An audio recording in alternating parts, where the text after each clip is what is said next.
इतिहास की पुस्तक दूसरा भाग अध्याय 3। इतिहास की पुस्तक दूसरा भाग अध्याय 3।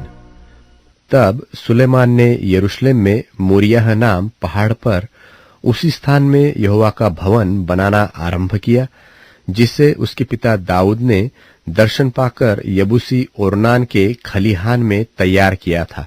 उसने अपने राज्य के चौथे वर्ष के दूसरे महीने के दूसरे दिन को बनाना आरंभ किया।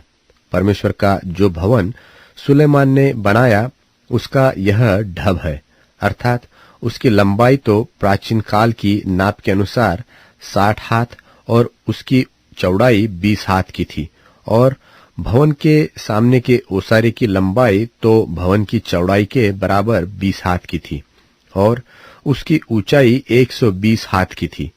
सुलेमान ने उसको भीतर चोखे सोने से मढ़वाया, और भवन के बड़े भाग की छत उसने सनोवर की लकड़ी से पटवाई और उसको अच्छे सोने से मढ़वाया, और उस पर खजूर के वृक्ष की और सांकलों की नक्काशी कराई।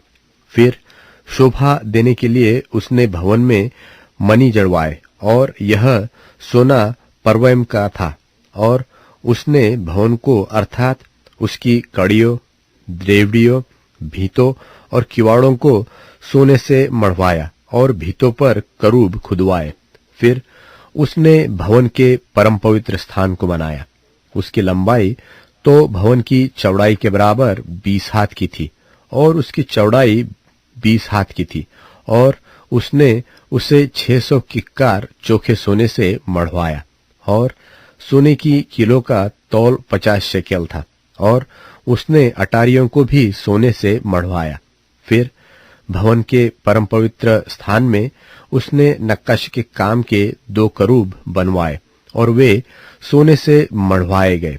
करूबों के पंख तो सब मिलकर 20 हाथ लंबे थे, अर्थात एक करूब का एक पंख 5 हाथ का और भवन की भीत तक पहुंचा हुआ था, और उसका दूसरा पंख 5 हाथ का था और दूसरे करूब के पंख से मिला हुआ था, और दूसरे करूब का भी एक पंख 5 हाथ का था और भवन की दूसरी भीत तक पहुंचा हुआ था, और दूसरा पंख 5 हाथ का और पहले करूब के पंख से सटा हुआ था। इन करूबों के पंख 20 हाथ फैले हुए थे, और वे अपने अपने पांवों के बल खड़े थे और अपना अपना मुंह भीतर की ओर किए हुए थे। फिर उसने बीच वाले पर्दे को नीले, बैंजनी और लाल रंग के सन के कपड़े का बनवाया और उस पर करूब कढ़वाए, और भवन के सामने उसने 35-35 हाथ ऊंचे 2 खंबे बनवाए, और जो कंगनी एक एक के ऊपर थी वह 5-5 हाथ की थी।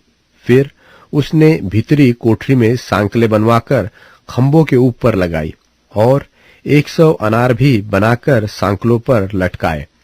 उसने इस खंभों को मंदिर के सामने एक तो उसकी दाहिनी और दूसरा बाई ओर खड़ा कराया, और दाहिने खंभे का नाम याकीन और बाएं खंभे का नाम बोअज रखा। बाएं